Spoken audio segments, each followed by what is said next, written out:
gonna do two-handed double time. So the first thing is you're gonna need to want to learn how to do regular drop spins. If you don't know how to do drop spins, go ahead and check out my video link below on how to do it, and also some tips and tricks on how to effectively do drop spins. So the first thing that we want to do is we're going to start at a right flat. You can either have your thumb wrapped or up against the back. It depends on your preference. We're going to go ahead and take one drop spin. 5 and 6 and 5, 6, 7, 8, and a 1. Now from here, we're going to go from that drop spin, and on the and count, we're going to go ahead and put our hand on the strap. So we did one spin. This is 1. And my hand is going to be in the bolt area. Let's do that. 5 and 6 and 5, 6, 7, 8, 1 and. So you want to make sure that you do that a couple times so that you get the idea of your left hand grabbing on those and counts. So the next thing that we're going to do is we're going to do the drop spin into the and count. 1 and. From here, it's going to continue to rotate, and we're going to grab in the bolt.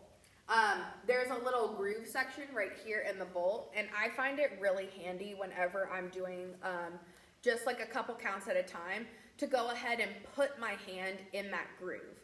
Now, as you're doing double time in context, it's not going to quite be in that same area, but for a breakdown, it fits pretty well. So let's go ahead and take that. 5 and 6, 5, 6, 7, 8, 1 and 2. So I'm in that groove. I'm stopping on count 2. For this purpose, I'm stopping with my thumb wrapped, and my 4 fingers are in that groove on count 2. So I'm going to go ahead and take that a couple times. 5 and 6 and 5, 6, 7, 8, 1 and 2. As I'm doing this, I want to make sure that I'm not lifting up too far. I want to keep this as close to my spin spot as possible, and I want to think about keeping my hand my forearm a little bit lower than flat. So let's try that again. 5 and 6, 5, 6, 7, 8, 1 and 2. And that's going to make it easier for my rifle to rotate.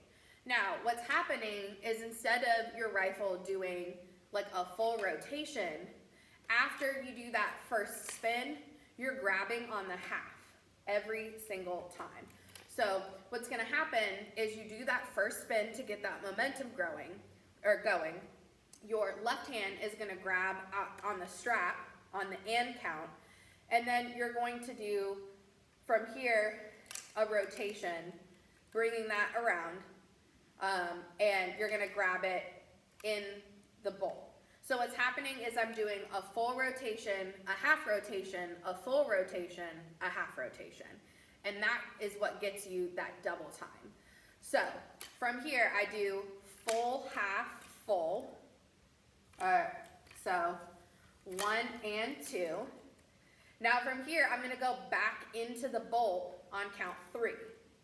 So if I'm taking this as bottom, bottom, top, top, as my like checkpoint things that I'm going to say, then we would go bottom, bottom, top, top.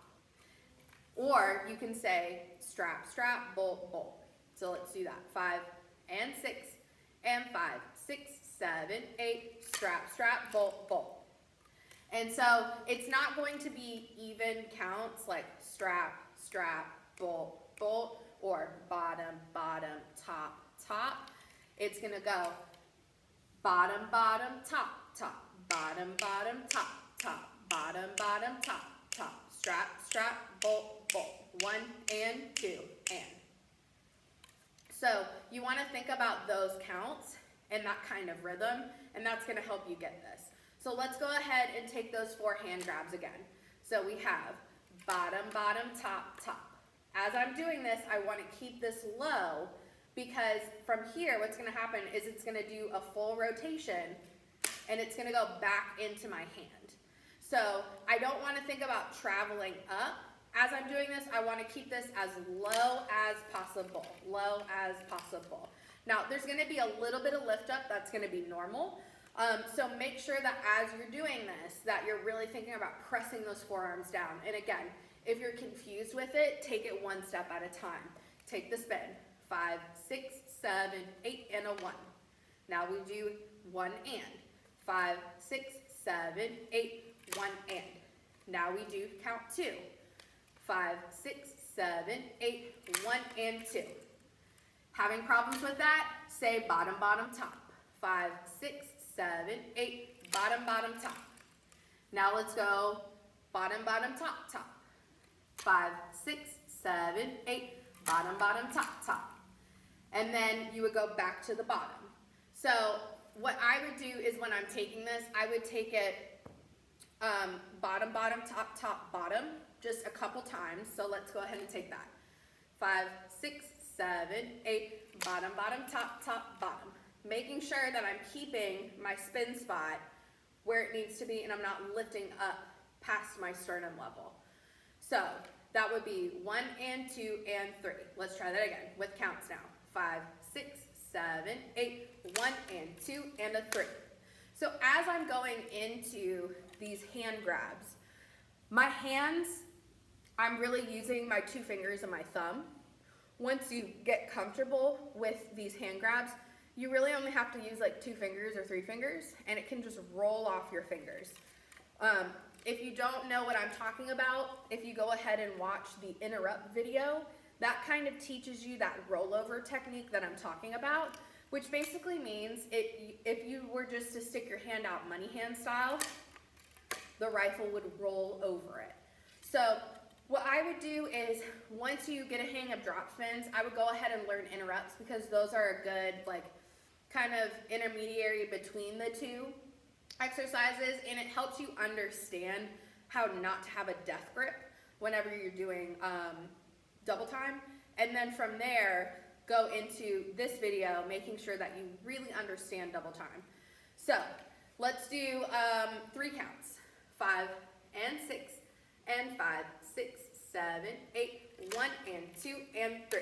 Let's do that again. 5, 6, 7, 8, 1 and a 2 and a 3. Now let's go ahead and do 3 and counts. 5, 6, 7, 8, 1 and a 2 and a 3 and.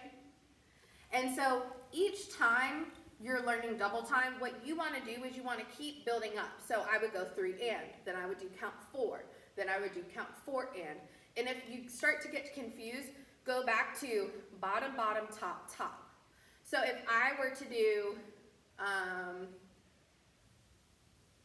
6 counts, it would be, with counts, it would sound like this. 5, 6, 7, 8, 1 and 2 and 3 and 4 and 5 and 6.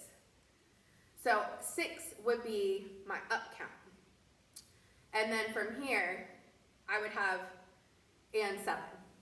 So let's do 7 counts. 5, 6, 7, 8, 1 and 2 and 3 and 4 and 5 and 6 and 7. So 7 is going to be that count where it returns back into that drop spin. Now, if I were to take those 7 counts and do it with those bottom tops, this is what it would sound like. 5, 6, 7, 8, bottom, bottom, top, top, bottom, bottom, top, top, bottom, bottom, top, top, bottom.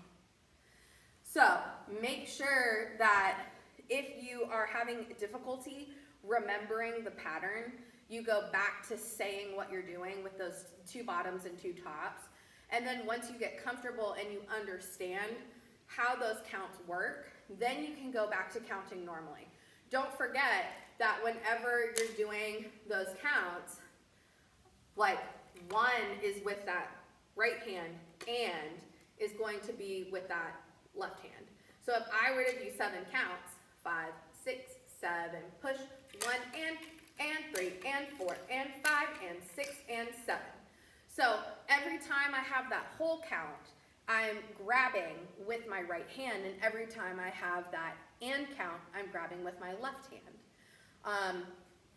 I hope my comments have helped. Please let me know if you would like another video on tips and tricks on how to do this. My biggest piece of advice would just be start really small and work your way up to where you need to be. And if you just kind of do this and do it as like a mindless activity while you're like, watching TV or like talking, or, you're outside just kind of learning this just because you're bored, and you do this like over and over and over again, you're going to get really used to the feeling, and you're really going to understand what needs to be done for you to do this consecutively, more so than 7 spins or something past that. So just make sure, just like with anything else, like drop spins or whatever it is, that you're really thinking about breaking down these counts and then working your way up to getting to your desired goal. Now, before I leave this video and leave you, let's talk about how to stop. So there's 2 ways that you can stop. You can either go from like count 7, you could go into a half stop. So it would go like this: 5, 6, 7, 8, 1 and 2 and 3 and 4 and 5 and 6 and 7, 8. Whenever you do that half stop from 7 to 8, there's going to be a like a speed change where you're going to have to slow yourself down, because you're doing just like a half stop. You're not doing like a full single or like a full stop. So what tends to happen is whenever we do this, because we were speeding up our spins and now we're slowing them down, what happens is we tend to wobble out into the catch instead of squeezing and pulling apart and stopping it where it is. So make sure that on that 7th spin that you're really squeezing and controlling your rifle. Now, the next thing that we can do is we can go into that 7th spin, 7, and we can go into an interrupt where it rolls over that left hand and into the strap, and then we flip it into a left stop on count 8. So if I were to just break down the spin, it would go 7 and 8. And just like we did in our starts and stops, that and count would be that left hand grab, and then on count 8, that whole count, we could go ahead and stop it at that left flat. So let's go ahead and take 8 counts with the interrupt stop. 5, 6, 7, 8, 1 and 2, 3, 4, 5, 6, 7, and 8. And this is probably going to be your easiest stop when you're a beginner. So I would start with the interrupt stop first, just personally, because then you could go to the left side. And there's not going to be really a control issue when it comes to be reducing your speed. However, if you feel like, doing a half stop, or if you want to call it a regular stop, would be better, that's up to you. Just remember, there's no right or wrong way how to do color guard. It really is up to your instructor and your choreographer. Now, the next way that we could stop is by doing what I call a full stop, which is another way of saying doing a single. So that would mean on the 7th spin, we would just flip to a left flat on count 8. So with this one, you're really just thinking about squeezing on count 7 and turning your wrist over a little bit faster. That way it has that additional spin, and you can still catch it on count 8. If you're slow and you don't give it that turnover with that wrist, and make sure that you're really turning your wrist over fast, what's going to happen is your rifle is going to lag in the air, and if you're doing this like in a technique block, you're going to catch later than your friends. So just be aware of that. If you do like a regular stop, or if you do a full single into a stop, you're really going to have to think about either under rotating or over rotating with that right hand as you're grabbing it from that spin. Or to make it easier, you could just do a little flip to flat with that left hand at that same kind of speed. So let's go ahead and do it with the full stop. 5, 6, 7, 8, 1 and 2 and 3 and 4, 5, 6, 7, and 8. And so you want to make sure that you're not lifting up too much, because if you do, then you're going to catch it up here. You want to just turn your wrist over and make sure that you're catching it at that nice left flat. So those are 3 different ways that you can do this exercise. Now, before I leave, the last thing that I want to talk about is placement. Now, there are 2 ways that you can do this. You can do this at your right hip, which is, in my opinion, like normal or traditional placement, or you could do this splitting your body, so do this in front of your belly button. A lot of times when it comes to like choreography, people will go ahead and say splitting your body because you'll be doing, you know, backhands and things like that. For starts and stops for our video, we're gonna go ahead and keep it more towards our right hip, just because we're trying to really reinforce the technique of our drop spin, and also, you know, making sure that as we're doing this exercise that we're keeping our wrist in front of our elbow. Because even though we're going into those additional hand grabs with the left hand, it's still returning into our right hand.